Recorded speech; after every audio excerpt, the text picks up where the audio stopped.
I had been living in New York and working there as an actor and director and choreographer for 25 years or so, and I really felt I needed a change. I got to tell you, we are very, very excited about the big show that's happening at the end of the festival.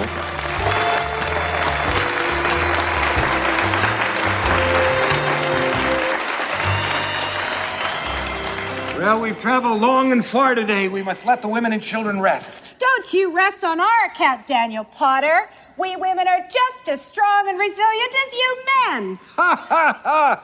I do believe you are, Rebecca. I do believe you are. California will be a sight for these weary eyes. Mine as well, Rebecca. Mine as well. But right now we need a campfire to warm our souls and to cook our food. Done. Where are we? How did we get here? Is this a dream? Look! What is it? I don't know. It looks like one of them new feed storage bins. That ain't no feed storage bin. How did it get here? It must have flew. Citizens of Blaine, do not be alarmed. We will not harm you. We come in peace from a planet far, far away. A place we call Mars. For you see, nothing ever happens on Mars. No sports or entertainment or swings and bars. You stand around, you stand some more on a planet named for a Roman god of war. Nothing ever happens on Mars. No supersonic airplanes, no sporty cars. The sun comes up, the sun goes down. You can't go to the country, you can't go to town. Boring, boring, boring, boring, boring, boring, boring, boring.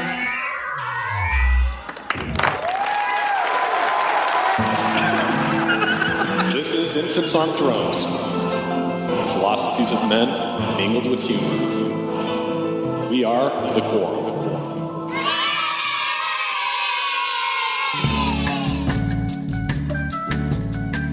Welcome back to Infants on Thrones.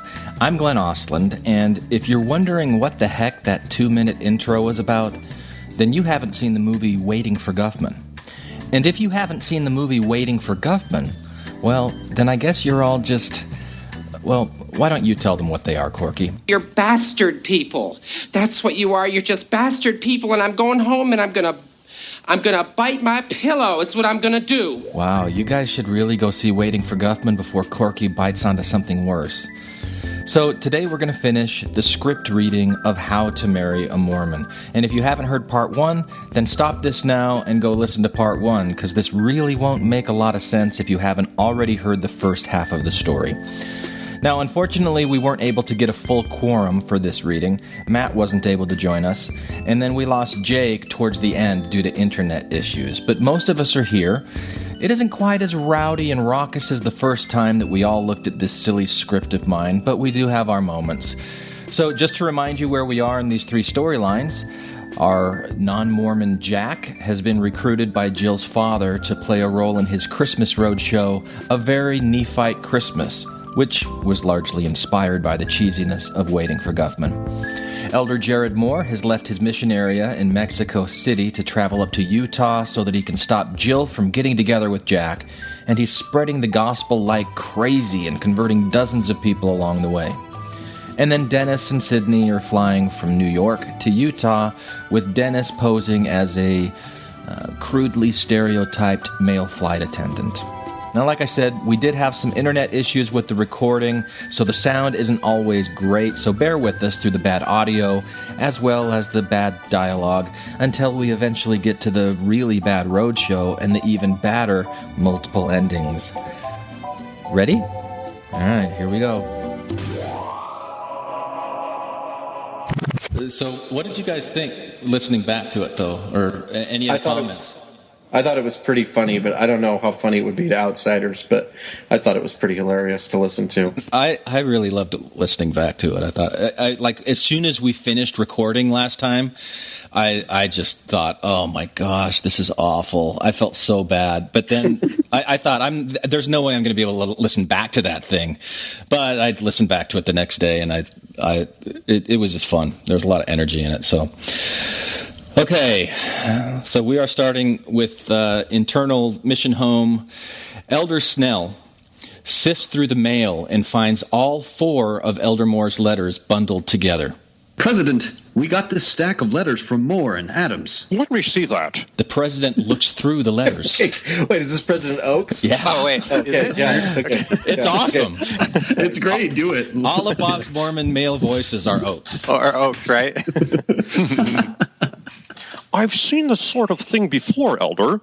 These missionaries have gone AWOL. They wrote these in advance to keep us in the dark. These were meant to be sent in one at a time. Let this be a lesson, Elder Snell. You can never fool a servant of the Lord. What are we going to do? We're going to find them, and we're going to bring them back. I have just the man for the job. You don't mean? I do. All right. And then we've got a series of shots with Elder Stephen Knudsen III. But did you guys ever hear this story? Because this is like one of the most popular Mormon missionary folklore stories that we had in the archives when I was archiving stories in the folklore archives. It's called the Unauthorized Trip, I think is what it's called. But it's where the missionaries prepare all these letters in advance and they send them in. There's a mix-up and the mission president figures it out and catches them. And so the moral of the story is you can never fool. Did you guys ever hear that? No. Like missionaries that like traveling they're going outside of their area or something like that. Yeah, this is sort of similar to the if somebody dies or gets hurt, it's like, which commandment did they break? They must have been out past 9:30. That's why his arm got chopped off. Yeah. Okay. Yeah, it's a little more specific though, with like going outside of your mission boundaries and being caught. My favorite version of that unauthorized trip story was where these missionaries are outside of their area and they pull over at a gas station to fill up and the pay phone starts to ring. And so they go and they answer it and it's the mission president saying, I know where you guys are. Get back to the apartment right now. Wowzers. Like, wow. God can see everything. Anyway. Yeah, I heard the same iteration of it where, you send the letters and then they get sent at once and that's how they find out. But I see. I took a different lesson from it. It was like you got to be careful. You can never trust somebody else to send in your letters. You got to do it yourself. Right. Right. I mean, if you really want to lock this down, you can't leave it's something that's that big of a variable out hanging around to somebody else to do. Yeah, and it may have been lost in our reading of it the last time we did this, but there was that exchange where Matt was reading the housekeeping, the landlady. And what I was trying to go for with that was that Elder Moore's Spanish was not nearly as good as he thought that it was. And so he was giving her these instructions and she's just like, whatever. And she mails them all in at one time. But anyway, that's what I was going for. So now we're at a series of shots. Elder Stephen Knudsen III. Over the action, we hear A Fifth of Beethoven by ELO as Knudsen really struts his stuff. Elder Stephen Knudsen III, in Terminator-like fashion, dresses in front of a mirror. He brushes his teeth, slicks back his hair, straightens his tie, and secures his black missionary name tag. Finally, he puts on not-so-cool-looking pair of black sunglasses. He exits his apartment in a bad side of a Mexican town. Through his red-tinted Terminator point of view, we see crowds of people part like the Red Sea as he walks through them. He sees a woman smoking a cigarette about 10 feet away. With a Jedi-like wave of his hand, the cigarette flies from her mouth and is magically snuffed out on the ground. He turns to see a wino drinking from a brown paper bag. Knudsen waves his hand. The wino stops drinking, looks curiously inside the bottle, then pours it onto the street. The dark purple liquid turns clear. Wine turned to water. Which I just... It's like a Mormon superhero. Right. And like he's doing the opposite of what Jesus did. Knudsen passes a woman in cut-off jeans and a bikini top. He waves his hand. The woman is spun around as if in a whirlwind. Then, when she stops, she's dressed like a 1950s librarian. Whoa. Hair up in a bun or down and wavy? Which angle are you going for? The bun is on or off? Which porn scene are you going for? Bun. Yeah, I'm thinking like top 4 buttons not done up. Yeah, right. Knudsen passes a Coke machine. He looks at it through his Terminator-like sunglasses. It explodes. Knudsen passes a rough-looking biker gang all covered in leather and tattoos. With a wave of his hand, all the bikers' facial hair falls off and their tattoos burn away into plain, clean skin. He kneels to the ground, examines a small sunflower seed shell, turns precisely to the north, and stomps determinedly away. He's picked up the scent. External, rural Mexico day. The bus has broken down by the side of the river. All of the passengers stand on the side, dripping wet from having just been baptized by Elder Moore. Moore stands in the river and baptizes the big, mean-looking Mexican guy from the bus. And their chickens, maybe. I was thinking maybe he should baptize the chickens. Like, we're already in that surreal space anyway. Why not? The chickens are also dripping. The Knudsen was kind of like Raising Arizona, the Last Horseman of the Apocalypse or whatever in that? I don't remember that movie. He might, maybe, yeah. Well, anyway, just in other words, because he didn't even talk, right? He's just doing all of this very silent, badassy thing. Yeah, he's like the Terminator. Like I'm picturing the Terminator from the second Terminator movie. I forget the actor that played. Yeah. Okay, so the Mexican man comes out of the water and joins the others, smiling and radiant on the shore. Moore walks to the bus driver. I'm sorry about your bus breaking down. It was an act of God. How else will I have learned the valuable truths you have to share? You're a good man. I will forever be thankful. Good luck on your journey. Les, come on. All of the dripping passengers wave goodbye. Moore and Adams walk triumphant into an exaggerated sunset. Okay, so external rural Mexico day. Moore and Adams walk along to a fork in the road. See this so far the script has taken like a super like a left turn into like the surreal, nothing's realistic anymore. Before it was like, here's a kind of semi-realistic depiction of Mormon life in Utah at Christmas and with the family and the Jell-O, and then all of a sudden we're like in fantasy world where he's turning water into wine. There's like the mass baptism. They're just walking around on the road in Mexico. That's great. I guess, but I think, like the way that I pictured even the first half was like, if you think about that stupid restaurant scene where all these things are going crazy, like to me, that's still that heightened reality kind of thing. I don't know. But yeah, right. But you're just cutting from a Moore and Adams scene to another Moore and Adams scene. So is that like a swipe across, or is that a wipe to black? Or yeah. Okay. Yeah, with the land speeder across. With the land speeder, okay. Yeah, right. Got it. So they walk to a fork in the road. We've done well, Les. We're making good time. We're spreading the word. But now we need some guidance. What do you think? Adam scans both roads with an overly ridiculous gaze. He samples the dirt from each path between his fingers. Without a word, he takes 3 exaggerated strides down the path to the left. He returns and does the same for the right. He stops and signals for Moore to join him. This is the place. Choose the right? Take the road less traveled. Oh, gosh! Go ahead and shoot us now. Right. That's actually the scripted line. Yeah. Yeah, I know. So that's like the fourth wall there, right? Yeah. He looks at the camera and says, go ahead and shoot us now. Yeah. Okay, inside the airplane, Dennis and Sydney sit on the last row. Catherine pours drinks in the galley behind them. Okay, so tell me what you guys believe. Like what? I don't know, like religious stuff, like heaven and hell. We don't really have a heaven and hell. You don't? No, it's more like different levels of heaven, degrees. No hell? How does that work? Well, there's a temporary place right after you die where you go if you've been bad. It's called spirit prison. But after that, we get resurrected and we get put in one of the heavens. One of them? Yeah, they usually talk about them in 3s. The highest is where God is, and there's actually more. There's actually more to it than that. It's really not so much of a place as a state of existence. Even the lowest one, the one where murderers and stuff, even that place is supposed to be awesome. Even that place is heaven. We don't really have a hell. A Mormon celebrity enters. Who? Just any Mormon celebrity, whoever. Donny Osmond. Whoever we could get to take the role. It's just Mormon celebrity. Maybe he's probably got a sign on his shirt that says Mormon celebrity or something. See if you can get Thurl Bailey. Yeah, right. It's always Or impressive Gladys to Knight. have a 6'9" black guy. Yeah.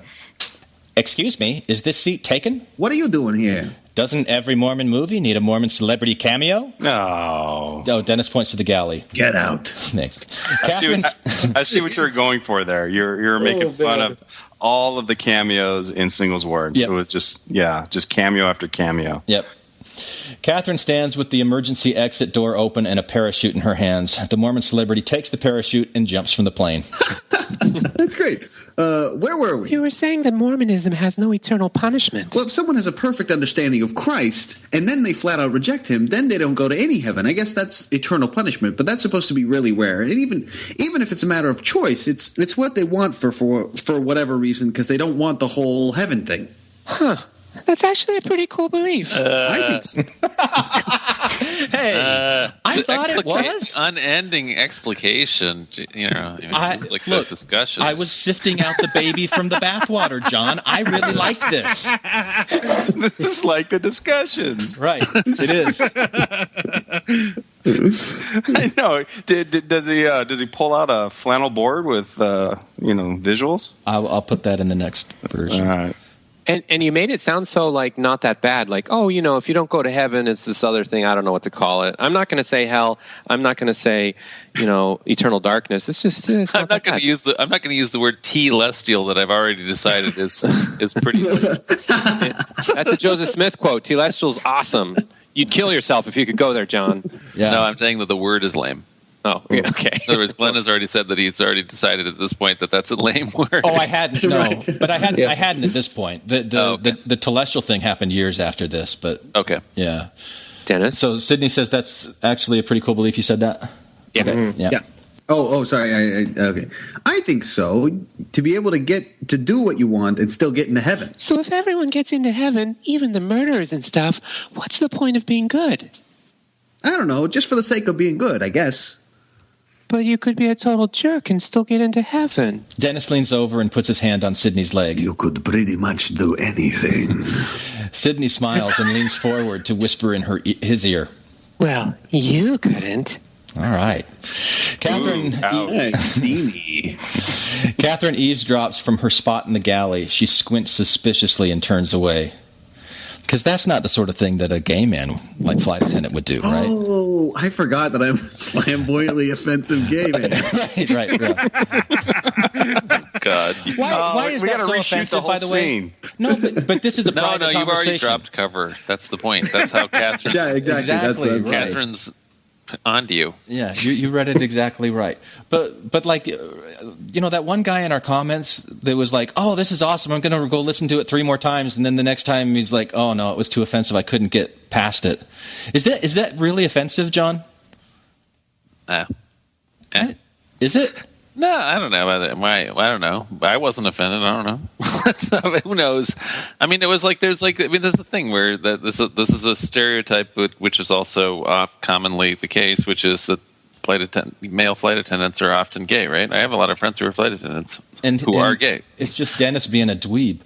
Well, I thought we had like an exempt card because this is meta and Glenn is sort of psychoanalyzing himself from 15 years ago or whatever. It's not like we're supporting this gay stereotype actively today. So like, what's to be offended about? Yeah. So if this was like a regular Mormon singles ward type movie, it would be totally offensive because conservatives, especially anti-gay bigots like Mormons, are not allowed to make those kind of jokes. But so that would be offensive. But we don't have. It's not offensive for us. Have you guys seen the Will Ferrell Kevin Hart movie Get Hard? No, I heard it was awful. No. It's terrible. It is terrible. But they do these kinds of stereotypes that, they go way further than this, Mormon nom guy that I was 12 years ago went. Yeah, but Will Ferrell is not, actively engaged in anti-gay bigotry. Yeah, so that's the offensive part. He's superseded that. It's coming from, in other words, if it's coming from a community that is, that isn't self-reflective enough and that is making fun of people outside of itself who it also internally denigrates constantly, then obviously that's not legitimate realm for humor. Okay. Glenn, did you read my response and his response to my response? Remind me. So I told him, So you were offended by a character who was established as being a consummate douchebag, right? Yeah, making the choice. Yeah. To play a flight attendant as a flamboyantly gay person, you took that offensively. I mean, he was already established as a douchebag, and then the name of the guy is Thomas More. He backed off. Well, from the beginning, I think what he was saying is like, I can't listen to this again, but this is my thing. Like I don't know. I think we're being defensive. I think we got defensive about that when we didn't need to, because I don't think he was saying you guys are being Yeah, he was cool. He was just like, sure. It's just I can't listen to this again because it hits too close to home for me. But right. But the answer that John just gave about like a Mormon group that is known for being bigoted doesn't have permission to joke around about this sort of thing. That's illuminating. So that's kind of why I asked the question. I wanted to understand where is the offense in someone like me 12 years ago doing something like that, and that. I like that answer. That's good. Okay, so we're back on the airplane. We've just done another swipe. Right. And Dennis comes out of the lavatory. Catherine approaches him slowly until she's just an inch from his face. Well, hello. Hello. Back to the offensive voice. Yeah. Right, we're back. So, do you fly this route often? What, are you drunk? Jeez. Okay. All the time. I haven't seen you around before. Oh, trust me, honey, I get around. Really? Because I have a layover coming up in Phoenix, and I was thinking that maybe... She moves in closer. Yeah? If it wasn't too much trouble... She walks her fingers up his arm. Uh-huh. She moves in closer. Dennis closes his eyes and moves in for a kiss. That's a really nice bandana. Oh, you can say banana. Oh, I know what I read it as banana the first time. That's a really nice banana. What does she do with the banana, Glenn? Camel toes. Oh, cut that out. Oh, sure. I can't say the camel toe thing. No, only not in context with the banana. That's just poor taste. Okay. Poor taste, sir. All right. Well, so the next direction is she pulls it tight, and remember, we're talking about a bandana. Oh, Glenn, man, you're killing me. Huh? Catherine picks up a telephone headset from the galley wall. Captain, we have a stowaway. Whoa, wait a minute. What are you doing? I see you've been cured of your lisp. Sydney enters. What's going on in here? We're landing this plane. No, please. Nice try, flyboy. Catherine exits. What would a Mormon girl do now? Oh. Pray. Yeah. Okay. All right. Inside the church cultural hall, Jerry stands in front of the stage, pointing and gesturing with a small group of people dressed in Nephite costumes, including all of Jerry's children. The piano plays in the background. Some cast members practice their singing and dancing. Jill enters in costume, a script in her hand. She grabs Jerry by the arm and pulls him off to the side. Dad, you can't be serious about this. About what? You have Jack playing the son of non-believers? Yes, but he comes around in the end. After he's converted by the Nephite missionaries. I don't have any Nephite missionaries, That's not a bad idea. You have written that Jack's character converts. Right, because he falls in love with my daughter. Don't you like that story? It's a bit much. It's a great character arc. Maybe for you. Ever since he got here, you've told him too many times in too many ways that you want him to be Mormon. And then you go and write this? He won't remember. Besides, what are you complaining about? We end with a big happy wedding. I wrote that just for you. Yeah, some happy wedding. Right after all the non-believers have been killed. But some of them repent. You can't do this, Dad. I don't want Jack to see this. Too late. He's reading through it as we speak. And I think he really likes it. Jack sits alone in a far corner looking through the script. Jerry approaches. So, what do you think? It's pretty good, huh? After all these years, I have a sense for these things. I wrote those new scenes just for you. I could tell. So, any questions about your role? It seems pretty straightforward. Well, I realize you're kind of new to all this, so I didn't want to overwhelm you. Right. It's nice to not have to remember any lines. Oh, you have lines. He points to the script. Here and all through here. Oh, yeah, I nod and say yes. Several times. And don't forget the big ending. You've got the last line for the whole thing. That little bang that makes the whole thing fly. I do. You bet your G's a Pete you do. Of course, I took some liberties with the language because we don't really know exactly how people spoke back then, but the scriptures provide a pretty good guide. Glad you're on board. All right, everyone. So we're ready to block this thing? So the scriptures provide a pretty good guide of 15th century English. That's probably how they talked back in 600 BC. Yeah. Yeah. In Guatemala. That thou dost not think that is true? I dost not. I don't know. Thou hasn't thou seenest the Book of Mormon, Volume 1? And it came to pass, I haven't. No, yeah, we did. Thou wishest that Joseph Smith knew how to compose in 15th century English. It's All right. Exterior, rural Mexico. The small group of Mexican converts by the river sing The Spirit of God in beautiful harmony by the side of the broken-down bus, which they have renovated into a makeshift chapel. Elder Knudsen marches into their midst. He bends down and picks up another sunflower seed. The bus driver approaches him warmly.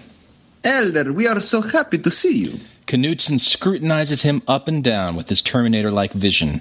He removes his sunglasses and glares unblinkingly into the bus driver's eyes. What happened here? The bus broke down and we all found God. Were you baptized? Is he from Transylvania now? And now we're going to suck your blood. Oh, God. Get back into character. Were you baptized? Yes, oh yes. By one holding the proper authority? Yes, we are so happy. We have been reading the Book of Mormon. I don't think you... Count Chocula. The Book of Mormon. One baptism. Two baptisms. 3 chickens. 1 Nephi, 2 Nephi, 3 Nephi, 4. Can I see your paperwork? Paperwork? The paperwork that shows all of this is official. I'm sorry, we don't have paperwork. Then I'm sorry. It's not official. The crowd of Mexican converts stopped singing on a very sour note. They slouched their shoulders in disappointment. Knudsen waves his arm. The van engine miraculously starts. Get these people back where they belong. And the next time you think of joining this church, make sure you do it the right way. This is a house of order. Now, if you'll excuse me... Knudsen slides on his sunglasses for effect. I have some renegades to catch. Knudsen marches away. The disgusted bus driver tosses his Book of Mormon aside and spits on the ground in Knudsen's wake. Did you have a missionary in Japan that was like this? Oh, there's tons of people that... Yeah, actually, there was a guy named Williams that was just... Yeah, he's the guy that I don't know if you've heard me tell the story before, but the punchline was, he says, "Did you feel the Spirit during your baptism interview?" Because we'd had some conflict earlier that day, and I said, "Oh yeah, I felt the Spirit." He goes, "Oh, the Spirit confirmed to you that it was okay for these people to be baptized?" I said, "Yeah," and he goes, "Wow, it's amazing that you can feel both spirits at the same time." Okay, I remember that story. And I just wanted to punch him in the face. Yeah, he was just an ass, and it was like everything was by the book. His companion once fell on his bike because they were going to meet the mission president. He scraped up his knee, and he just left him there in the dust because he didn't want to be late for the meeting with the mission president. I just I couldn't stand this guy. Wait a second, but so he chose breaking the one rule over the other. Stills. Yeah. No, it was all like, for him, it was all about appearances and promotion, and you know, like he was his own leader who wanted to be AP, and he, you know, that's where his priorities were. So yeah, there were a lot of people that were like that. Did he make it to AP? He did. They usually do. See, that's how you do it. Yeah. They usually do. The assholes almost always do. Did you make it to be AP, Glenn? No, I didn't make it to Zone Leader. But you guys remember Brad? That was one of my missionary companions. He's done a couple episodes with us before. He did. I remember. Yeah. He did a listener essay. Yeah. So we had Brad crank call this guy after he became AP and pretend that he was an anonymous missionary in his zone somewhere that was having problems with wet dreams, and what should he do? It was fun. Anyway. So what did he say? Oh, I don't remember. We tape recorded it. I don't remember what he said. It was just, but it was like he felt the gravity of his position, and that now he could be, he could be in a place where he could really help people, and he was just really trying to help him. And I don't know. Do you get when I was a district or zone leader, I had to interview potential baptismal, converts, and the very last question was so fucking awkward. Have you ever been involved in a serious crime, abortion, or homosexual or lesbian activity? And I had to before I had to ask that question, I had to say, if you answer yes to any of these, the interview's over, and we'll have to have a special interview with someone from the mission presidency. But I remember being like a 19, 20-year-old asking like 50-something-year-olds this question and feeling so uncomfortable. I remember that too, and especially when it's like a 50-year-old woman, and it's like, okay, we're going to ask you if you've participated in rape or drank coffee in back-to-back sentences. It's just right. so weird. Well, in Korea, the Korea has actually one of the highest abortion rates in the world, because their laws on it are really liberal, and they don't have very good birth control, and there's lots of premarital sex, and so like 30 or 40% of women that are adult women have had an abortion at one time or another. So if you were doing a baptismal interview for an adult woman, it was a pretty darn good chance that she was going to have to answer yes to that. And I think just about every time that I did an interview, it was a yes. And we'd have to get the bishop on the phone, or not the bishop, the mission president on the phone, and then just sit there and like wait. And it was just awful. Oh, it was so awful. Yeah. So okay, I'm going to ruin all of our nights right now. But there was in one of them, it may not. Anyway, wow, shit! I have ruined this story without even just starting tell the story. Okay, the story is I did. Do you want me to edit out that first part? Listen to your heart. That's what I always do. So still no story. Story's coming. Abide. Dragons are coming. I promise. Oh, they're coming.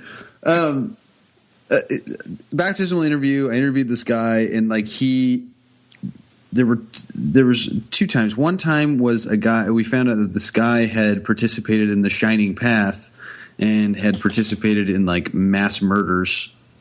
What? Seriously? The Shining Path? Seriously. So Shining Path. That's from Skyrim, right? No, the Shining Path was a terrorist organization that like terrorized Peru for like a decade or several years back in the 80s. Wow. And then there was another guy that was part of he was in the army during the Shining Path thing, but he described me participating in a gang rape. Oh my God. And I'm like and I'm 20 years old. I'm like, what the fuck is going on? So and we just baptized that guy. I mean, I got the mission president on the phone. I was like, did he seem sorry about participating in the game rape? Was it gay? As long as you hadn't had an abortion. Yeah, or involved in homosexual or lesbian activity. No, but it was a gang rape. It was a gang rape. But he was at least penetrating, not the other way around. Oh yeah, he was the pitcher, not the catcher, so that's okay. Yeah, so come on. Well, there were multiple pitchers in this case, but yeah, it was horrific. Yeah. It was horrific. I mean, like we're making light of rape again. God damn it!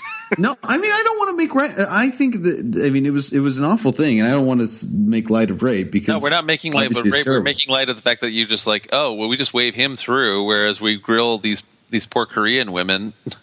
Who had abortions? Yeah. Well, but all those things it only means that they need to have a second interview, right? It doesn't mean that they're disqualified from. No, it just means they're going to get humiliated for another few minutes.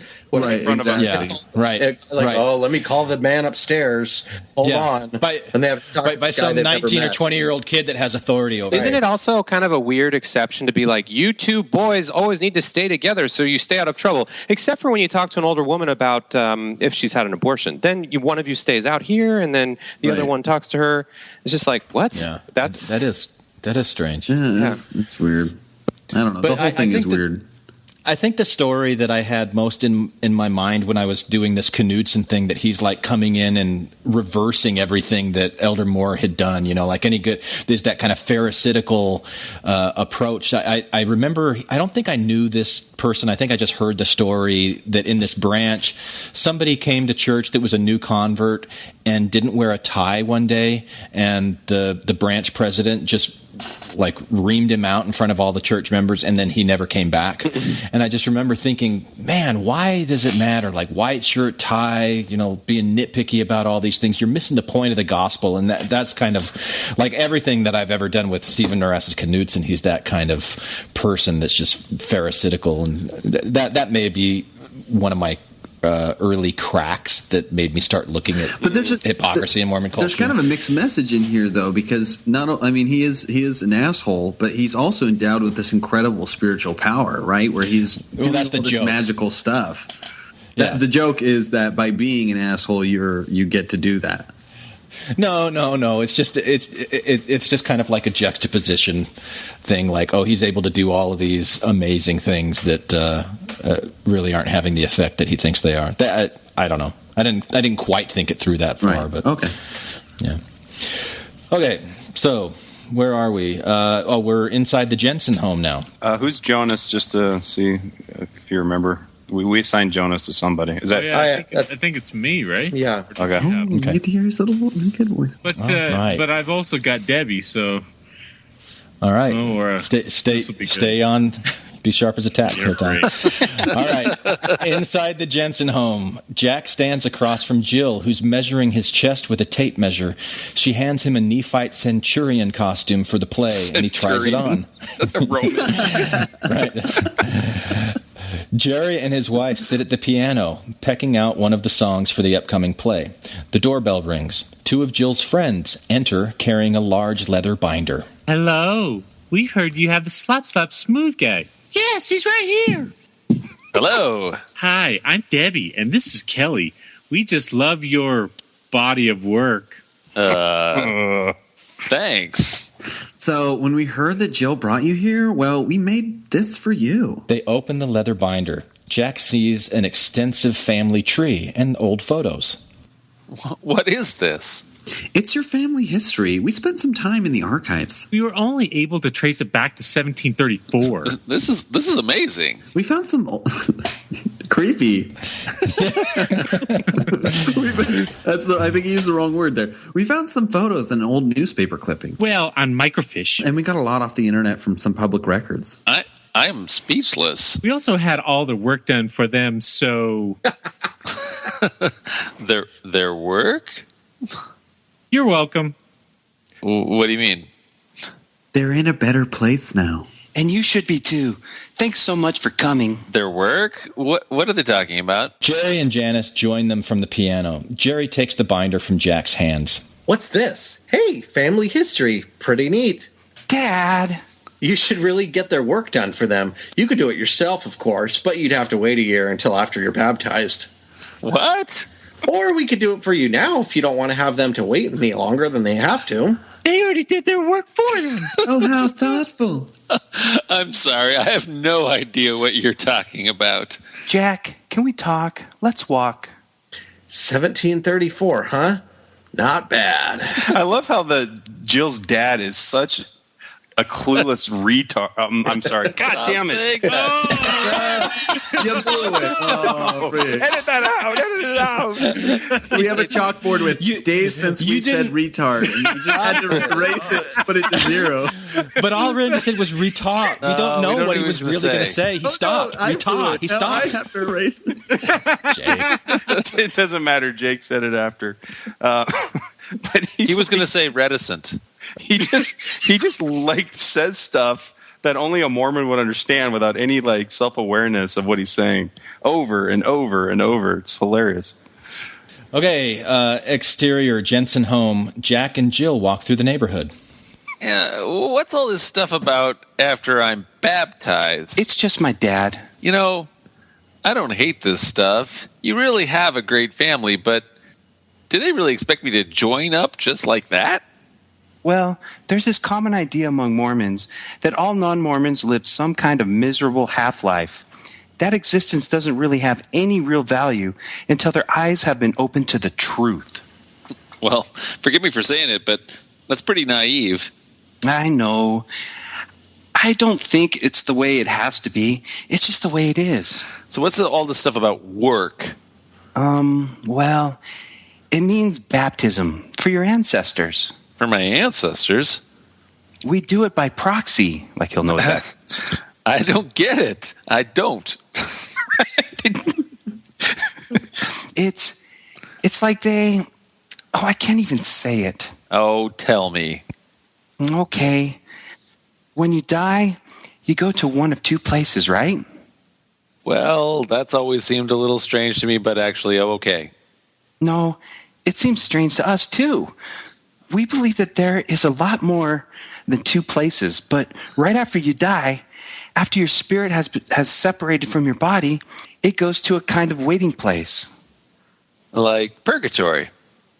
Maybe. I don't really know what that is. Come on, man. You guys got to help me out by not laughing in between my lines. I'm laughing that we're getting a second exposition on the same, like doctrine. Right. I mean, we've already in like one. It's not. It's 1 2-hour movie. We're hearing the same thing. You're not, John. What you heard before was after the final judgment. Okay. This is before the final judgment. God, okay. You got to think about your plan of salvation chart in your head. Which circle are you in right now? God doesn't. Every last in reverse. sentence of it has been spelled out. All right. Action. Keep going. It's about a ski resort. Yeah, the Purgatory Ski Resort. Give me a ski resort analogy, Jill. All right. Well, there's a place called Purgatory, right? It's a ski resort. Yes. Yeah, it's in Colorado, right? Yeah. Maybe. I don't really know what that is. It's pretty much just a ski resort around here. Wah, wah. Wah, wah. But the spirits go to wait until the resurrection, until the time when the spirit and the body are reunited again forever. So what does this have to do with baptism? Well, I said there were two places to go, right? A paradise and a prison.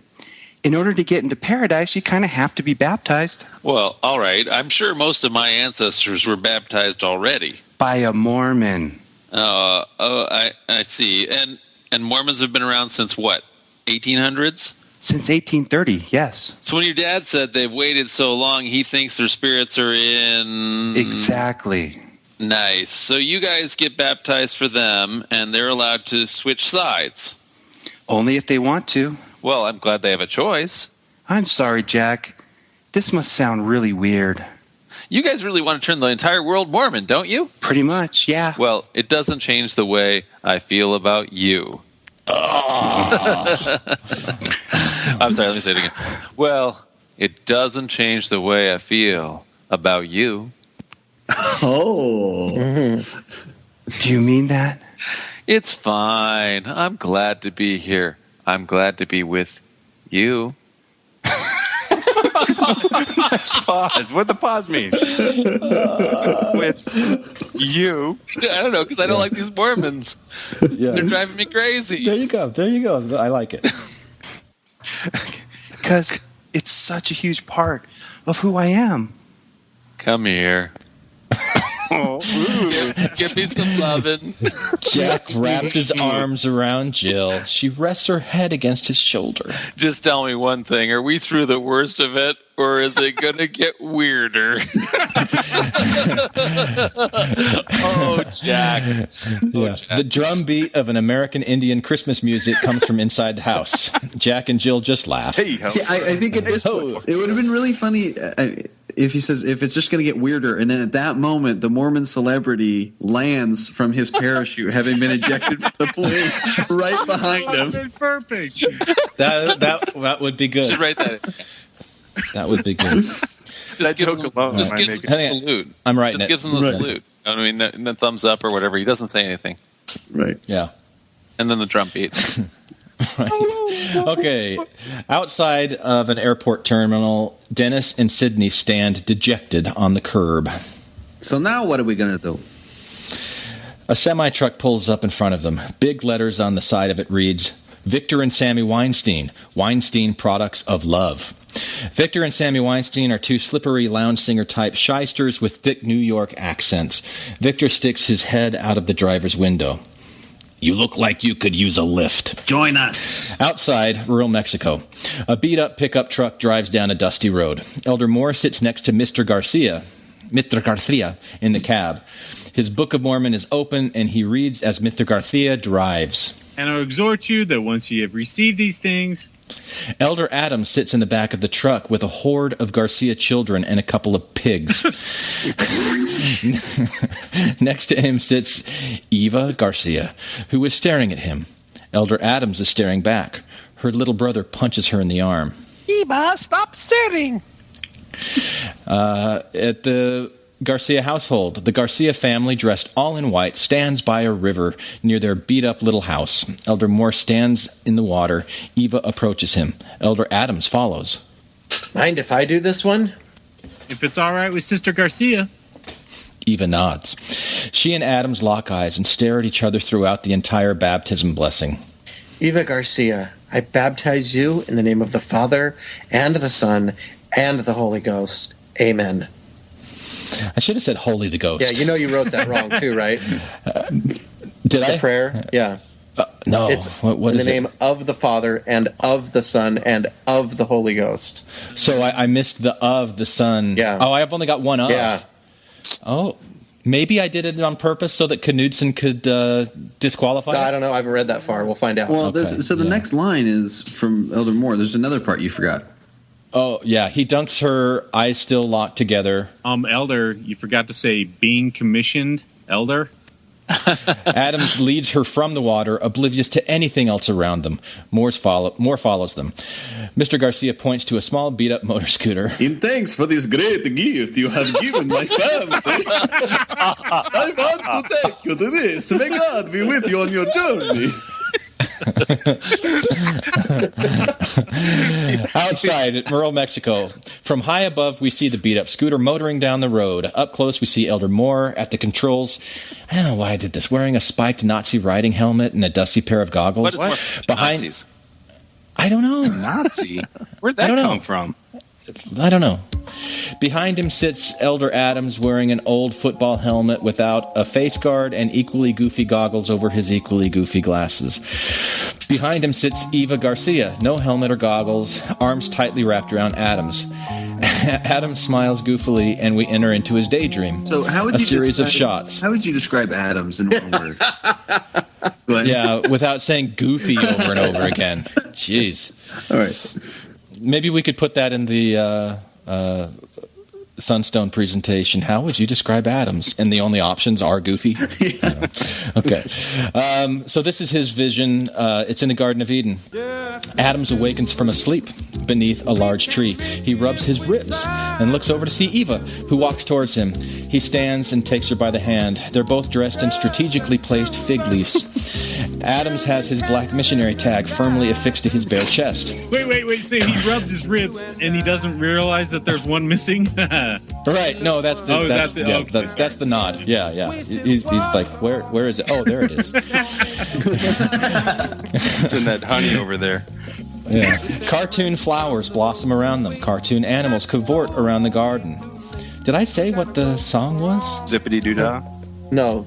Oh, no, it's Just the Two of Us by Bill Withers. Yeah. Just the two of us. We can make it. Okay.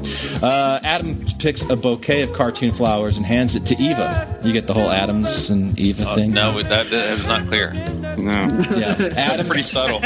Oh, yeah. Adams leads Eva to a large tree where a map with blinking lights is posted. The map reads The Garden and has blue lights for explored and red lights for unexplored. By the way, in Spanish, it's pronounced Eva. Okay. They run joyfully through the garden, racing with the cartoon animals. They hold hands and sway back and forth to the music. A smiling cartoon serpent coils up around their hands and sways to the music with them. Nothing quite like this little piece of paradise. Fade out of the daydream to Adams. Say it. Goofy, smiling face. End of the daydream. Okay, back inside the cultural hall. The stage is closer to completion, with Olmec heads and Mayan pyramids forming a Mesoamerican backdrop. Jerry stands off to the side and leads a group of children in a few dance steps. Jack stands off to the side and just shakes his head. In their neighborhood at night, Jack and Jill walk down a street of beautiful homes lit up for Christmas. You did well today.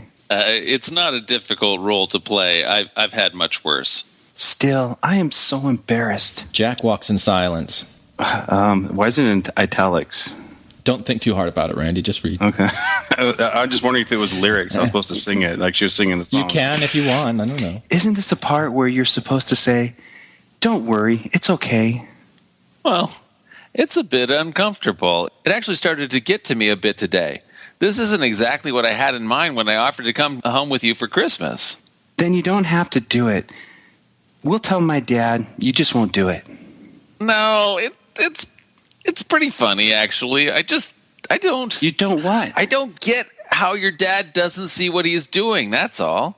He knows what he's doing. In a way, sure, but I don't think he really does. None of you really seem to. Look, I've never been really religious, so I've never been around a group of people so really religious like this. I don't know if it's just Mormons or what, but ever since I first got here, it's like I have to conform to be accepted, and I'm just not sure how I feel about it. Well, you don't have to conform for me. I know. Aww. Jack puts his arm around her and they walk closer together. Look, I'll do your dad's play and I'll have fun with it, but just do me one favor. What's that? When we have those moments in the play, those many moments where it's so completely obvious that the believers are so great and the non-believers are so not, please don't look at me because I'm going to be doing everything I can not to laugh. Deal. You know, I have to say, these last two conversations with Jack and Jill, there have been elements of that I've really liked. Like, I don't know, I like this last exchange. I liked quite a bit, actually. Well, Jill's actually definitely not someone who is going to be a hardliner. She's not a McConkie Mormon. Right. So. And Jack's actually wisened up a lot in the course of this play. He was right. He was like way more dumb. Right. Well, and self-absorbed. Yeah, maybe. I mean, it was way more vainglorious right at the beginning, and now he's kind of like has a little bit of insight, even though I don't know what his objectives are. We've gotten just a tiny little bit of depth to Jack, just a tiny bit. Just a tiny. Well, I think there's probably more depth to Jill than there really is to Jack. Jack's kind of Jack's pretty shallow. I mean, not shallow, but we just don't really get into him. But compared very to Randy, much. I'm kind of bringing credibility to the role. You are, yes. You're doing a very good reading. That's true. Ouch. That's true. But because Jill was kind of like me in like the part of me that is so embarrassed about being a Mormon, and like how are you going to deal with this? And I don't think that it really came out as much in the first half as it is in the second half. But yeah. Anyway, no. So like when I read this, I recognize that. Embarrassed. She's embarrassed by this whole thing. So yeah.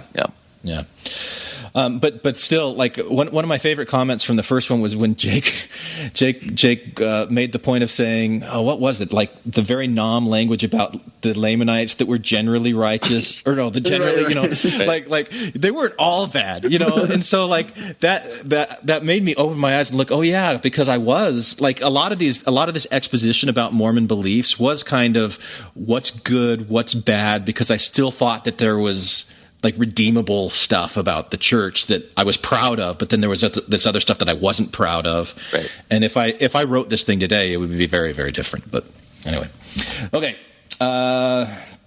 Elder Knudsen at the Garcia home rises from a kneeling position, a sunflower seed, between his long, thin fingers. He walks to the little house and bangs on the door. A sleepy-eyed Mr. Garcia answers. Oh, hello, Elder. How can I help you? It shouldn't be the night. It should be in the middle of the day then. Just sleepy-eyed. Vampire sleep. Can I go now? Yeah. What do you know about Mormons? I know that I am one. Would you like to know more? There's more? I think you already know more. What are you saying? They've been here, haven't they? That was really bad. How is anyone supposed to get that joke without looking at the spelling? I don't know. Yeah, it doesn't play. Did I have to say elder more? Yeah. But it's still not. They're going to be doing it in Spanish, and there's going to be Mas. Elder Mas. Would you like to know más? Y menos. Inside the Garcia home, Knudsen pushes his way past Mr. Garcia. A cutout picture of the first presidency from an Ensign magazine hangs on the wall. Where are they? Where are who? The missionaries who baptized you. I need to find them. They're traveling to Utah. I gave them my old scooter. He has to. Utah, you say? They have to stop a wedding. Elder Moore girlfriend is marrying a non-member.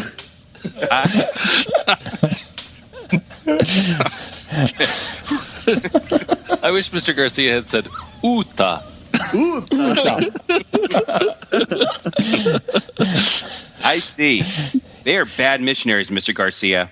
I'm sorry to tell you this, but your conversion didn't take. He points to a picture of the first presidency on the wall. You want to take that down until you're more prepared. Maybe get a proper frame. You can go back to your coffee and beer if you'd like. We need to do this right. He hands Mr. Garcia a business card. I'll be in touch. Knudsen exits and slams the door behind him. The picture of the first presidency falls to the floor. Yeah. All right.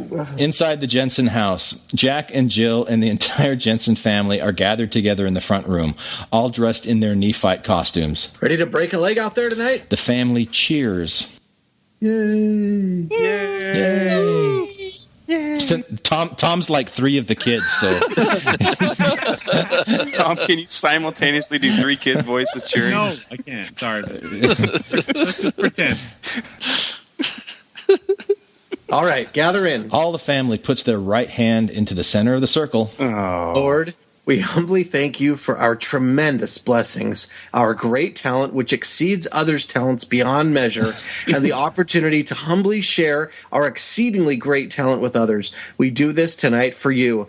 On 3, 1, 2, 3. Amen. Amen. Amen.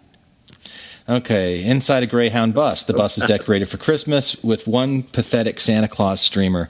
Sydney and Dennis sit together near the front. There's still a chance we can make it. I don't know how. They look out the window and see a sign that reads, "Now entering Utah. Set clock back 100 years." That's pretty funny. I like that, actually. That self-effacing sign? No, it wasn't. I was never associated with Utah, so that was me making fun of Tom. I like it. I like it. I want to make He makes his Mesa jokes. Yeah, I want to make that sign and put it there. Yeah. It would be more accurate if it said set your clock back to 50 years, because that's where they're stuck. Okay. It'd be more accurate. Dude, 100 years ago, they were practicing polygamy. Actually, I think 53 would be more accurate. No, 56. Okay. The bus passes Moore, Adams, and Eva on their scooter. Hurry up, Dennis. We're nearly there, and I don't feel like a Mormon yet. Right. There's something important I almost forgot. What's that? Remember when I taught you how to talk to a guy, all the giggling and the hitting his arm and saying totally and no way? Well, you also have to feel his arm like this to check for garment lines. Garment lines? What the fuck is that? It just became the first PG-13 Mormon movie ever. No, you need 3. Because you need 3 fucks to get into an arm. Right. So we just crossed the threshold, though. Yeah. It means that he's worthy. Good marriage material. Here, try it. Sydney reaches out and feels his arm. I don't feel anything. Well, you wouldn't on me, would you? But don't worry. Even if you can't feel it, there's another way to tell. What's that? Dennis points to a guy a few rows behind them. The wide scooping collar line of his undershirt can be seen through his thin white shirt. Dennis draws a similar collar line on his own shirt. Eternal smile. So that right there, that's an eternal smile? Mine? No, beefy tea. So is that it? That's all I need to know to be Mormon? Pretty much. Well, there's a little doctrine wouldn't hurt. Okay. Well, let's see. Okay. Well, one of the biggest things you need to know is that we live. Oh my God! Now we have to go through another one. We're working backwards. We're going to one of the other circles. We haven't hit all the circles. Oh, freaking! Just do one flannel board and call it good. Remember, this Dennis guy is a guy who still thought adults needed dance cards. But now he knows all about feeling for garments. I don't know. Yeah. Okay. One of the biggest things you need to know is that we lived before we came here. Sure, I already believe that. Like reincarnation. No, not like that. You weren't like another person or amoeba or something. You were you. You lived with your family and everyone lived with God up in heaven. It was perfect state of perfect love, of perfect happiness.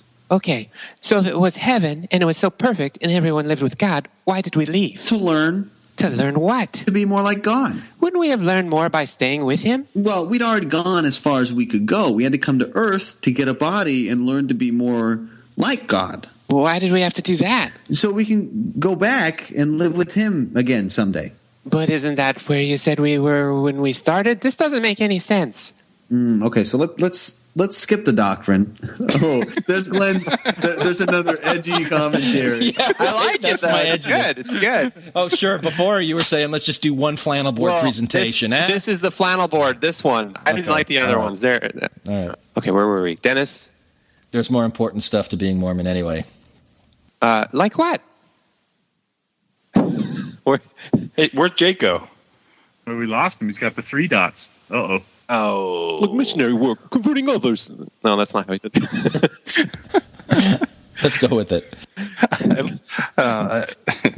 Yeah, that was pretty edgy, Glenn, to have him abort when it got uncomfortable. All right, do the line, Glenn, or Bob. Like what? Oh, you want me to do both parts? Somebody else want to do? Yeah. Like missionary work, converting others. But how can you do that if you're not really sure of it yourself? Okay, let's see if this time... I'm like doing all sorts of voices. Let's see if there's time to teach you how to quilt and make a casserole. Okay. Inside the cultural hall, a starry-eyed crowd sits before the stage, curtains drawn. Mesoamerican-themed Christmas decorations fill the room. An excited buzz fills the air. As cheesy as it is, these people absolutely love this yearly tradition.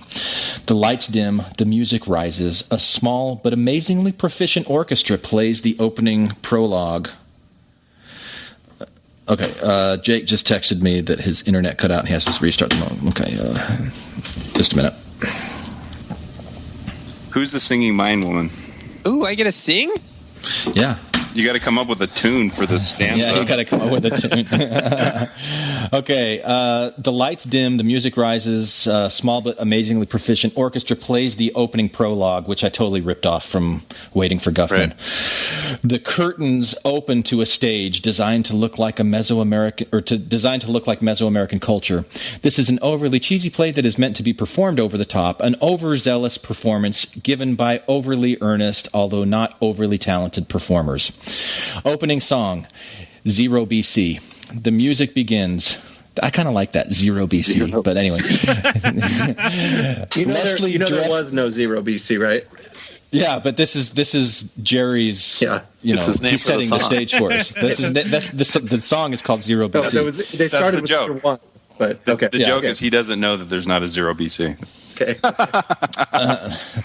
Leslie, dressed as a Mayan-looking woman, enters stage right. So really, this should be Tom, actually, because it's Leslie. Yeah, I'm the daughter singing later. This feels like a setup. I am lost in this world. Where can I turn? Where, oh, where can I turn? It's 0 BC. Oh, yeah, 0 BC. I like it. Nice. That was Nicely great. done. Awesome. A Mayan-looking family made up of several Jensen kids, also played by Tom, enters the stage left. My parents have kids. What is it? Am I doing? I'm not doing that. Who's doing that? I don't know. I have it highlighted for me. I'll do I have it highlighted. All right. My parents haven't raised me well. We've done the best we can. There must be something more out there. So I can be a man. Where can we turn? Where can we turn? It's zero BC. I say zero BC. Okay. Not only do we have lag, but we have people that don't have the same tune in their head. There's no tune. A Mayan artisan, played by Brother Bear, who is Jake, actually, enters. I thought this world would make me happy. I thought this world would make me neat. I thought this world would be fulfilling. And put me on my feet. Oh, where? Oh, where? Oh, where? Oh, where? Oh, Oh, where? Oh, where? Oh, where? Oh, where? Oh, where? Oh, where? Oh, where? Oh, where? Oh, where? Oh, where? Oh, where? Oh, where? Oh, where? Oh, where? Yeah, this is kind of that voices calling me from the Saturday's Warrior thing. Where's this? Okay, anyway. The music fades. The stage lights dim. Spotlight on Jerry, who enters center stage to grand applause. In his hand, he carries silver plates. Behold, I am Jerry Iha, follower of the prophet Samuel. I have in my hands the words of truth. All ye who long to be free, look ye thee to me. The other performers... Is there a cricket? Did you guys hear that? Yeah. Oh, that's my house. Yeah, there is a cricket. Oh, wow. Good mic. Yeah. Okay. The other performers on stage mutter to each other. Okay, another song. This really is my favorite song. All Signs Point To is the name of the song. The music begins. All on the stage from the previous scene begin their choreographed dance moves. Jerry is not nearly as good a singer as he thinks he is, but he's diligent and works through all the rough spots. Yeah, so tone it down, Jerry. Yeah. Well, I'm a great singer, so I'll nail this. Okay. I look down at the ground. I look up at Cielo, and the one thing that I know when I see the rainbow is he is there, and he is good, and all signs point to him. I look around at my life. I've given up all to know him. I only hope I can show him, unlike all they in sin, that I am here, and I am good, and all signs point to me. The cast members gather around Jerry and sing the backup chorus, in parentheses, this is going to be tricky, below while Jerry sings the lead. I live a good life. Singing. All signs point to... I am kind to my wife. All signs point to... I don't give people strife. All signs point to... I don't brand a knife. All signs point to... I'm kind to bees in the hive. All signs point to... I give people 5. All signs point to... For righteousness I do strive. All signs point to... It's really not supposed to be this slow of a song. For I know he is alive. Hey, I'm doing my part fast. It's these backup singers. Oh yeah. Don't blame it on us, Scott. No way. All right, let's get that last line again, Scott, with gusto. For I know he is alive. You're right. You can't sing. Oh. The cast members return to their previous positions. Jerry continues with his song. Oh my God. I know. Poor Jerry. Painful. I know. I shine my light to the world in all the darkness around us. I stand for truth and I don't fuss. My testimony you can't bust. 'Cause I am here and I am good. All signs point to... All signs point to... All signs point to me. Nice. Wild applause. The cast members exit, except for the artisan, who has an overly sad expression as he chisels at the nose of a large cardboard Olmec face statue. Jerry moves towards him. He stops in front of the artisan and takes in a majestic, sweeping view of the invisible landscape. The artisan stops his chiseling and greets Jerry Iha. Hail, man, what is that ye carry? These, sir, are the words of Samuel, the Lamanite prophet, he who brought us the words of truth. I see. The Lamanites are now so much more righteous than we, but I must admit, I do not know that I am familiar of who ye speak, for I have lived in ignorance all my days, and am thus very unhappy. Do you mean that Samuel who prophesied the birth of the Messiah? Uh-huh. Do you mean that Samuel who said that Jesus would be born in Jerusalem, the land of our fathers, and that we would recognize the sign of his divine birth by a day and a night and a day that will appear as only one really long day with no darkness, only light? Uh-huh. You mean that Samuel, who was persecuted for his beliefs by all of the non-believers and had to escape from prophesying atop the city walls for his life and hid in the wilderness and established a small but faithful following of faithful believers who faithfully believe in the glorious teachings that he gloriously taught? The very same. I'm not sure that I believe all of these things. I was raised by the traditions of my fathers, which I know to be false. Tell me, sir, are you a follower of Samuel? Although I may be put to death for admitting it thus, I am brave and valiant, and hold my testimony as an ensign unto the world. I therefore let my light so shine, and therefore do freely admit that I am truly a follower of he. Sir, I marvel at your confidence and serenity. You amaze me with your boldness of speech. What is this strange sensation rising in my chest, confirming to me Oh my that the words you gosh. speak are full of light and truth? Pray tell me how I may align myself with thee. What is the name of your small but humble group of followers? Ye who faithfully follow the glorious teachings of Samuel? We call ourselves the Salmons. So the song that plays now is the Salmon Rap, which I'd never wrote. Thank God. Yeah. Thank heaven. One merciful thing. Salmon rap, do the salmon rap. Salmon rap, do the salmon rap. At the end of the Salmon Rap, Jerry provides a quick baptism to the artisan and sends him on his way. Jerry walks across to a small table with Janice and Jill in character.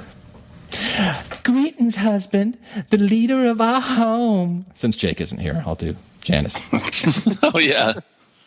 Father. It is with heavy heart that I greet you, for I have news concerning the sacred birth and the sign to which we look forward of its coming. Tell us this news, for we are stalwart and brave. A day has been set aside by the non-believers to put those to death who believe in the sign unless the sign actually takes place. Such persecution we face for the truthfulness of our beliefs. What can we do, Father? We must journey with our brethren to a land northward, a chosen land, reserved for the faithful, for time immortal, for those who covenant to serve the Lord. Let us make this pioneering trek together. And then another Faithful song. for time immortal? What does that mean?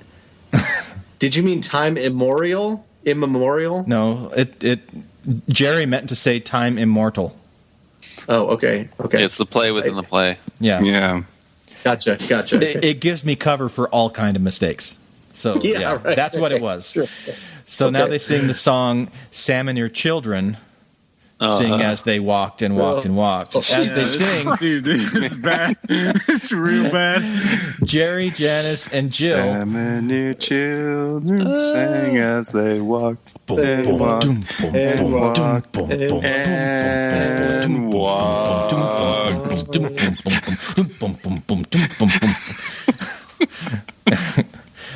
Okay. As they march, the scenery is replaced with Zion Canyon backdrops and the Great Salt Lake. And song. And the song, yeah. Father, we have been marching for days. When will the Lord reveal that this is the place? Hush, mine daughter. Doth thou want us to waken the crickets? A group of non-believers stops them. They are dressed menacingly with body-piercing, face paint, feather headdress, and tattoos. Among the non-believers is Jack, as a young Nephite centurion. Their leader, Gadianton, played by Brother Bagley, steps forward. Halt! Do you think that you can escape from our decree?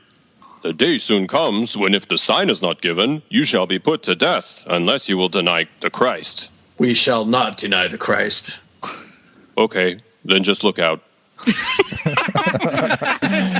The crowd of non-believers disperses somewhat, anticlimactically.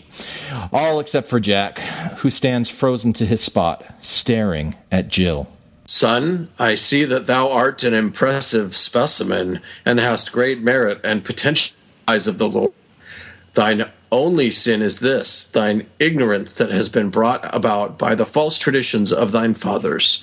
Cometh with us, we shall teach you in the ways of truth.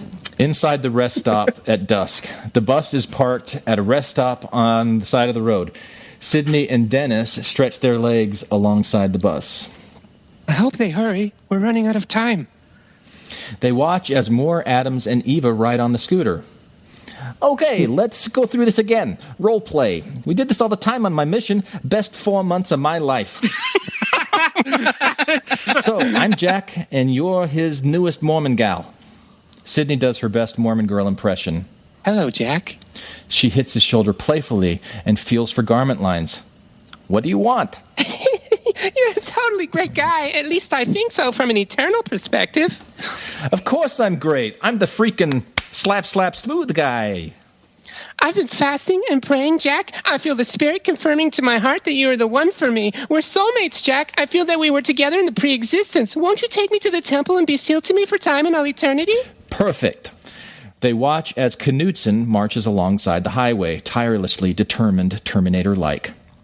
Inside the cultural hall, the nativity play, Jill, Jerry, and a small group of believers huddle on one side of the stage. All the believers shout, "Hooray! Hooray!" Jack stands off stage, dressed in white. A stagehand sprays him down with a spray bottle to look freshly baptized. He enters and joins the believers. Hooray! Jill points as a group of non-believers enter. Why is that group of non-believers gathered together? Believers.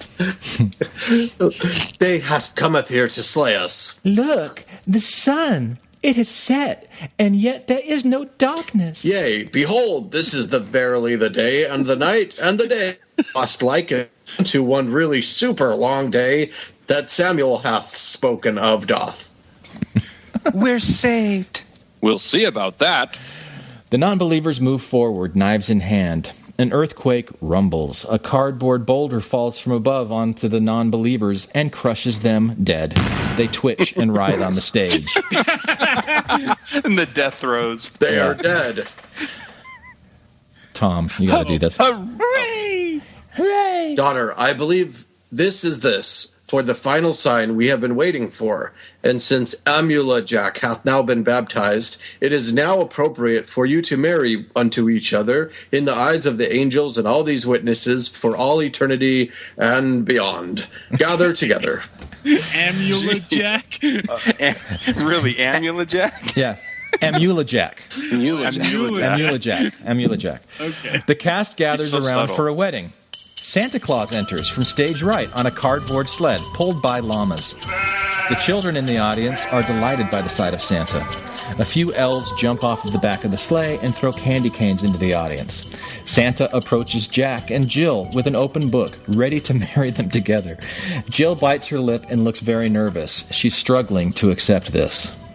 Ho, ho, holy brethren and dearly beloved, we are gathered here today to join these two young people in marriage, the Lady Jillian, who has been so faithful her entire life, and the newest member of our flock, Amelia Jack, whose conversion we witnessed earlier this day. Ho, ho, ho. Ho, ho. Yeah.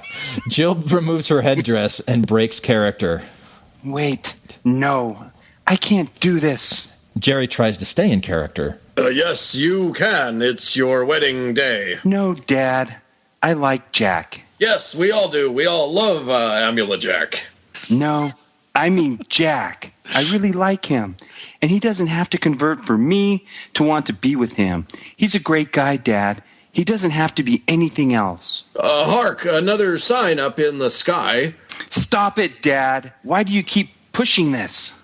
You're my daughter. I just want what's best for you. Jack is what's best for me.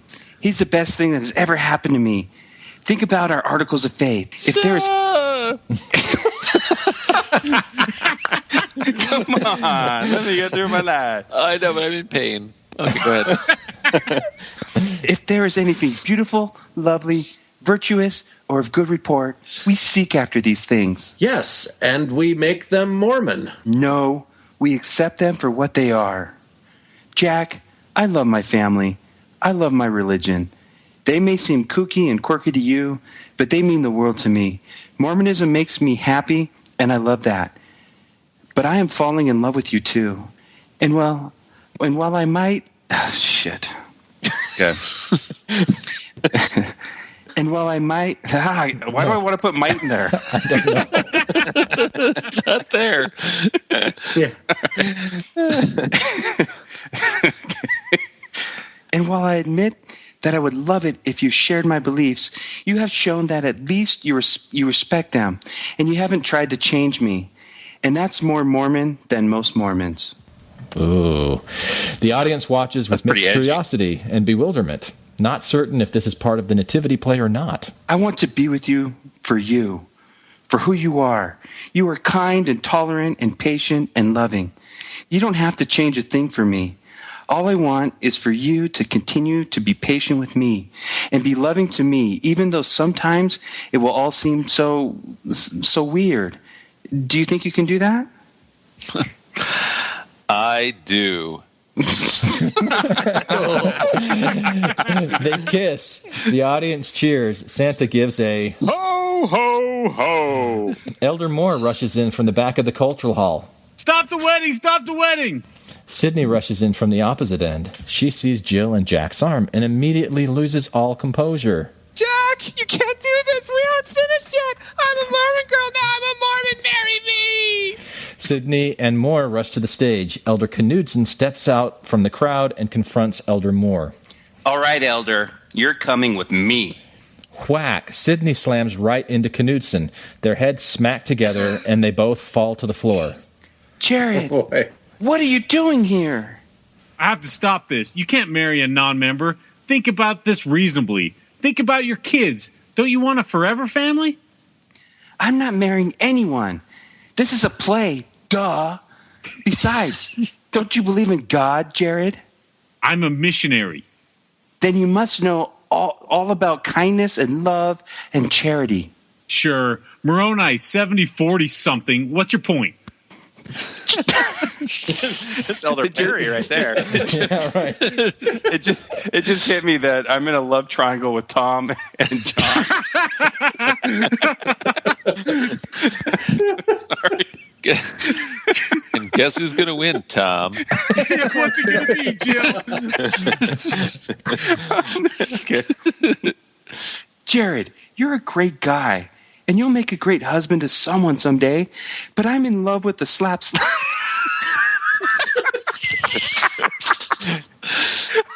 That's such a stupid one.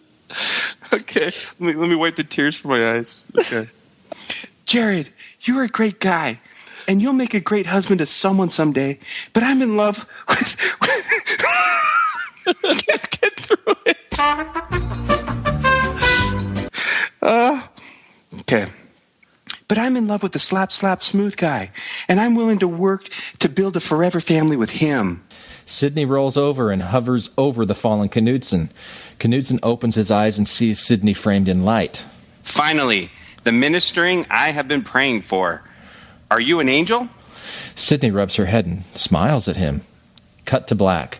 A caption on the screen reads, Ending number 1, non-Mormon ending. And in parentheses, Mormons in the audience, please close your eyes.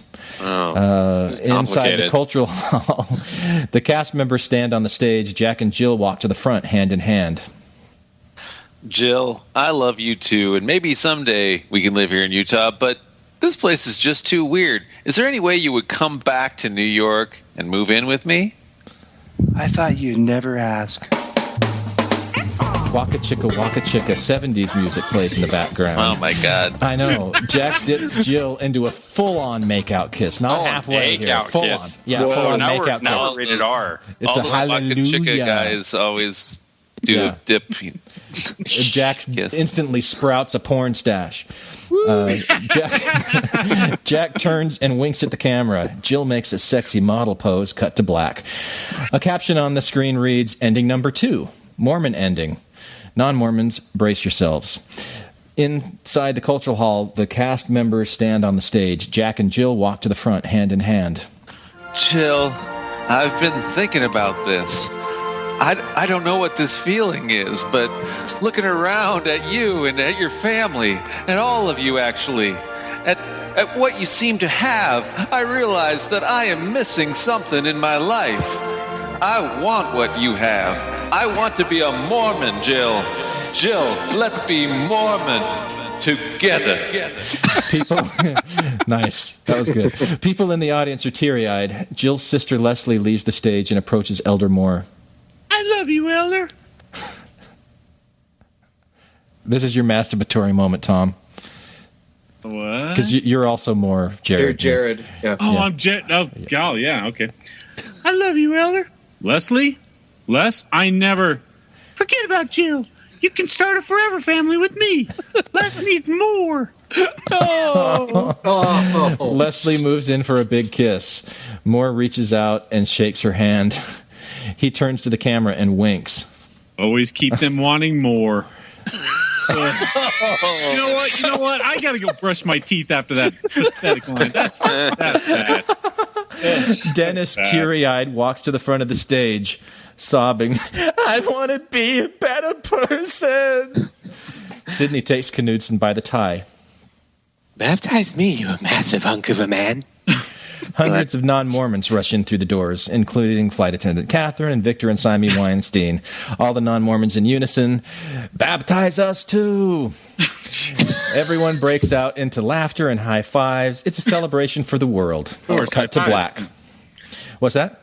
Yeah, high fives, of course. Celebration for everyone. Yeah, correct.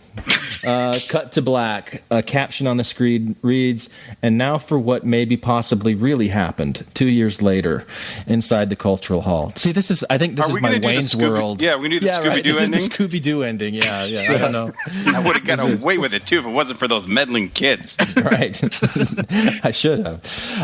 The hall is decked out for a wedding reception. The song Love Philosophy by Jamiroquai plays in the background as people dance and jam to the good time wedding reception feeling. Jill's in a beautiful wedding gown. Jack's in a tux. Adam is boogieing with Eva. Jared is boogieing with Leslie. Sydney's boogieing with Knudsen. Jerry's boogieing with Janice. And Dennis is trying unsuccessfully to hit on flight attendant Catherine. As in the beginning of the film, hand-drawn arrows depict what we see on the screen as we freeze frame through the festivities.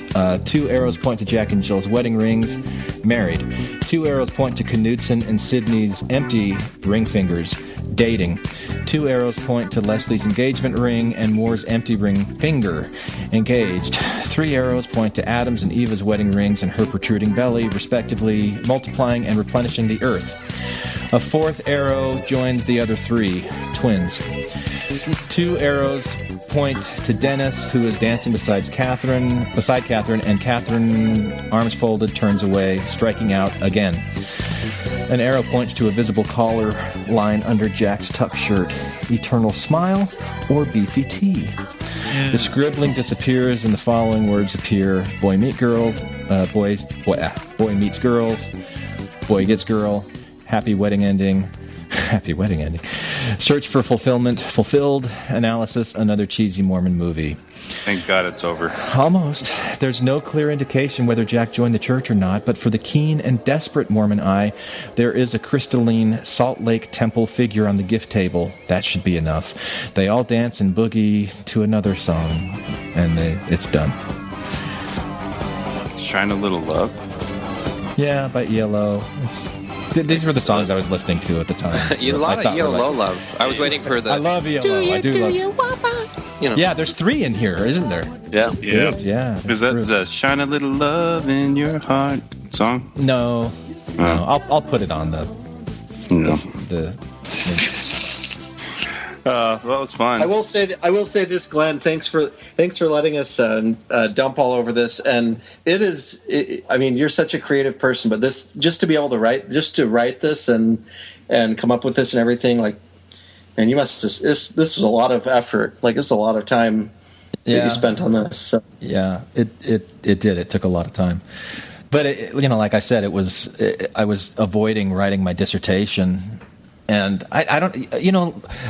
I think, Randy's asked the question before, like, why do we podcast? Why are we talking about this stuff and, like, hashing it over and over again? Like, I just like putting the Mormon stuff under the microscope and looking at it. And this was a way of doing that for me, just in a very different format than the way that we do it here, and also me being in a very different place than right. It was definitely a window into where you were, because all of the different like places where it was sort of a biting critique, and then all the places where it was sort of apologetic, were completely like a different place on the dial, right?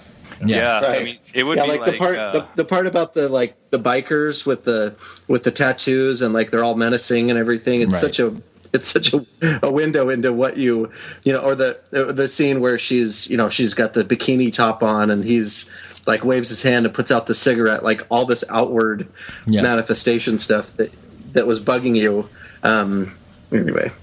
Yeah, but I don't want to leave any confusion. Like, I wasn't thinking that bikers were evil or something. You're saying that the fact that they're focused on this outward stuff, you were so critical of that, right? And instead, you're saying that actually, though, that there's a value here to the whatever the deeper stuff. Yeah, like to me, the biggest zinger, like if it's working up to a single moment, that moment is the article of faith moment and the exchange between Jill and her dad when she's like, what about this everything that's lovely and virtuous? Can't we just accept things as they are, that we don't have to try and make them Mormon all the time and just Mormonize the whole world? That was something that was really, really bothering me at the time, and kind of throughout this. But cultural imperialism has bugged you for a long time. Probably because you served in Japan.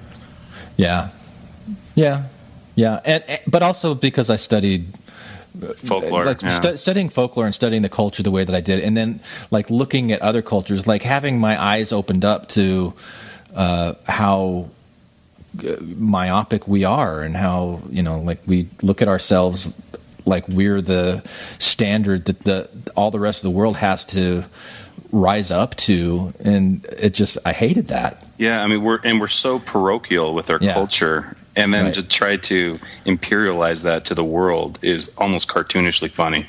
Yeah, and I kind of had this moment of realization in my academic pursuits, that because when I wrote this, believe it or not, I still had aspirations to be a teacher at BYU. That was something that I wanted to do. I wanted to teach folklore at BYU, and I realized at some point as I was writing my dissertation and I was talking to all these people in my ward and just other Mormons in the area about humor and their views on humor, that I realized that what I was seeing was contrary and pretty offensive to the way that they saw themselves. And so like I started seeing this and going, I don't have an audience. I don't have an audience for my academic stuff. What I would say in a dissertation about Mormon humor, people at BYU would not be wanting me, there. And so I started realizing that I wasn't fitting in.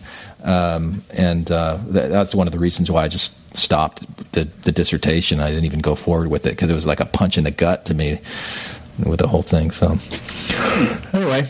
Well, you've inspired me to I have every letter I ever wrote home, my mom kept and put in a book, and it's in my basement. So having an artifact to you don't really remember accurately where you were as a missionary or where you were before you had your faith crisis. Right. But to have these artifacts that are in my basement, I'm gonna start reading through them, and maybe that will inspire me to do a podcast on that. Well, that'd be interesting, but that's painful. It's very painful. All the things you've done, I wouldn't criticize.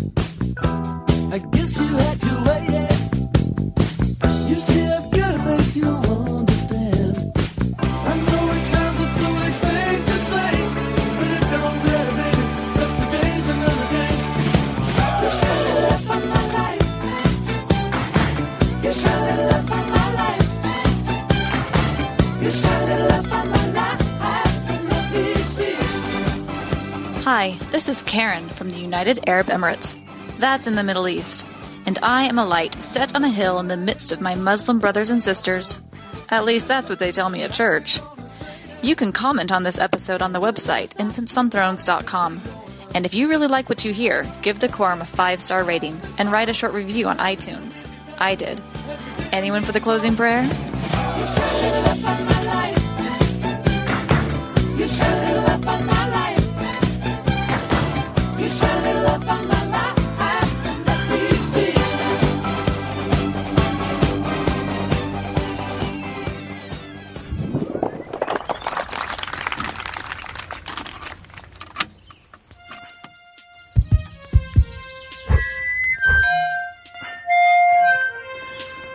Why do you love me?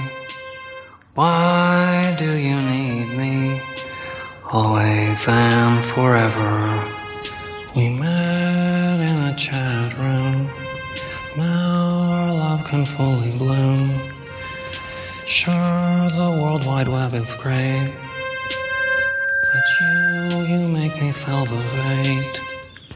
Yes, I love technology, but not as much as you see. But I still love technology, always and forever. Yeah. Inside of the Weinstein truck, this really has nothing to do with this stuff at all. I just wanted to put Weinstein things in here. Sydney and Dennis ride in the front cab, scrunched between Sammy and Victor. What's this? A CTW ring. It's a secret marketing tool for Utah. It means choose the Weinstein. Instead of choose the right. We thought of that. So it could also mean choose the white for the kids with lisps. And the racists. Uncomfortable pause. What? Wow. This is a weird scene. It is. The Weinstein stuff is totally... yeah. So this is your Jewish caricature, I guess, Weinstein. People have said that. The Weinsteins came when I was a freshman at BYU. A friend of mine and we would crank call girls in the hall, and we would do these voices that it was just a New York accent to us. It wasn't Jewish or anything. And we started talking about these products, and it just grew all these things. So it's just kind of like an inside joke in my family. I just put it in here because I thought it was funny, but it doesn't really have anything to do with at all. Thanks again for the lift. No problem. Good place, Utah. Big market out there. Huge. Ever since 91? 92. Oh, really? What do you guys sell? A little bit of this and a little bit of that. Dennis pulls out a box from behind him that is full of Joseph Smith and Brigham Young bobblehead dolls. He pulls out one of each and watches them bobble. Nice. You like it? Good. But here's our premier device. Show him, Sammy. Introducing the new and improved Weinstein Kiss-O-Matic. Sammy hands them a small kissing machine with oversized lips and a slightly protruding tongue. He flips on a switch and the parts wiggle and gyrate. Sammy launches into his memorized presentation. The Weinstein Kiss-O-Matic comes in 3 different sizes and has 16 variable speeds. Has a little nozzle built in for saliva control. The lips and tongue are made from synthetic latex with a special graft from skin from my brother Victor's rump. Smooth as a baby's bottom. Basically... Well, you would know. The Weinstein Kiss-O-Matic is basically a vibrator, but for kissing. What the fuck? Sorry, that was me. The Weinstein Kiss-O-Matic comes with a pair of tweezers to remove any unwanted hair and tube of ointment in case you should see something that looks like a cold sore. Oh my god. Sounds delightful. These puppies sell like hotcakes. Sammy offers it to Sydney. Our handheld model is particularly good for road trips. I think I'll pass. Suit yourself, but it's good, clean fun. Nothing at all immoral. That's how Sammy we market winks. it. Oh, sorry. Sammy winks. That's how we market it. I'll take one. What's that smell? Some kind of air freshener? It's delicious. See, and if I had this to rewrite again, I would have gone with the Weinstein anal tic tac here. But instead, I went with. I would cut the Weinsteins. John Amos says no. Really, cut the Jewish name out, man. This is your sleazy New York Jew shyster. But that's not. But there's nothing like anti-Semitic about it, Except for the name. But it's just a name. It's not like, what is Jewish about this other than the name? The voices? To me, it was New York. It was never Jewish. I don't know. It was just funny that for a freshman at BYU that we're talking to girls on the phone about a Weinstein kiss-o-matic that they'll win if they enter a contest. You know, we had this whole thing. Anyway, I did this at my dad's wedding and at Missy's wedding. Well, we're not saying this is intentional. We're just saying, in retrospect, it's insensitive. And I still don't see it. Like I don't. It's like if you say that somebody's a Mexican, is that you're being insensitive to them? If you play them as like a stereotype. But what stereotype is this? I don't know. I don't see. Okay, so there's a great line from The Office when Michael Scott goes, "Is there a less offensive word than Mexican that I can call you?" To Oscar? Right. Oh, I love it. Yeah, I see it more as Glenn is just the Mormon Judd Apatow. Like he doesn't want to cut anything out. He just wants to do comedies that are 2 hours long or longer. But the thing is that insider jokes that were funny in your own household or whatever, that kind of thing doesn't have any place. John Amos says no. Yeah. So in other words, you're doing a thing that was internally funny that you're remembering how it being funny, but it has to be established as funny in the right. Yeah, it would probably not make it if this were ever made into a movie because this thing would probably be 5 minutes long. Right. It'd be cut with everything else. That's what I think. Right. Okay. So some kind of air freshener. That, my friend, is our second highest selling product. He hands Sydney a small bag of Hershey Kisses. Dennis takes one and puts it in his mouth. You like that? Sydney reads the label. Weinstein Hershey French kiss? Got a juicy burst of slobber in the middle. Dennis spits the chocolate from his mouth. Real tongue was too expensive. And it ruined the chocolate. The world's most amorous candy. You've got to be kidding. Victor pops one into his mouth. Ooh la la. Dennis pulls out another. Well, thanks. Now nobody's laughing at it, and I feel like an ass. Because it wasn't funny. Okay, how about this next one? Dennis pulls out another small box from the Weinstein collection and reads from the label. Viagra Jello? Highly effective and so versatile in use. Just one minor setback. It stains. No, it stains. No, Viagra Jello. It's not funny. If you saw the Jello like wobbling on the thing, maybe like a little box when somebody eats it.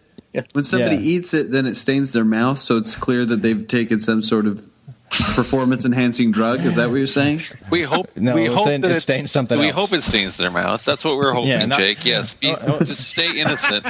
Stay innocent. It's like balm. Okay. It's like balm. it's you know what a bomb is? You know what a bomb does? Did I tell you? Who told you to put a bomb on? Yeah. All right.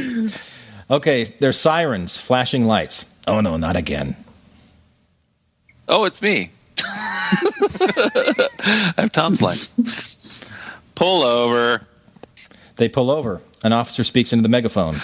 This is the FDA. We know that you are...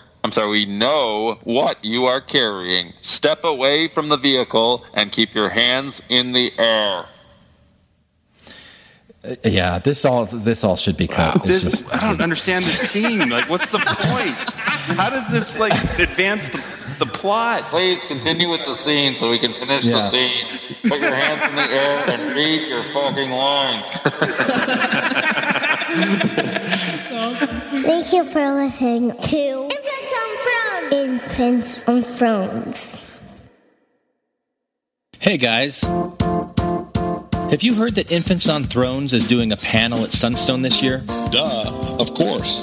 They've heard it about 1 million times, especially from that long, boring-ass promo you did with Jake. Shut up! It's not your turn! Stop fighting, you guys! Oh no, they're fighting again. Come on, pull it together, everyone. I want to hear what the topic is. Well, the topic is basically the Mormon mind. Well, that sounds stupid. I said shut up! And we're planning on taking a little nod from the recent Pixar movie Inside Out. Oh my god, I loved that movie! We're calling it Mo-Side Out. And we'll basically be exploring the role that each of the 5 basic emotions portrayed in Inside Out, joy, played by Jake. Oh my god, I love joy! Disgust, played by Matt. OMG. This sounds like it's going to be totally lame. Fear, played by John. Oh no! What if no one shows up? Sadness, played by Scott. Wow, that would really, really suck. And anger, of course, from Randy. If nobody shows up to see us, I'm gonna my god so far up. You'll be able to taste the stepped in last week. Right, like I was saying, we'll be presenting a little dramatic something or other called Mo-Side Out that explores the way these 5 basic emotions play out in a faith crisis. What? Someone's going to be challenging our faith? And it's going to be interactive. Audience participation, a kind of choose-your-own-adventure experience. Like I said, lame. So be sure to bring your smartphone or Wi-Fi-enabled mobile device, because you will help us tell our story. That sounds awesome! I think it will be, Joy. I think it will be. It better be. Oh, and sorry, Randy, but there's no cussing allowed at Sunstone. What the you? I'd like to see them stop me. There's no way to muzzle Randy. What if they kick us out? That's probably exactly what will happen. Don't worry. It'll all work out. Tell him when it is. Tell him. You bet. It's Saturday, August 1st, 2015, from 2 p.m. to 3:30 p.m. at the University of Utah in the Crimson View Room. Hope to see you there. Hope to see you there.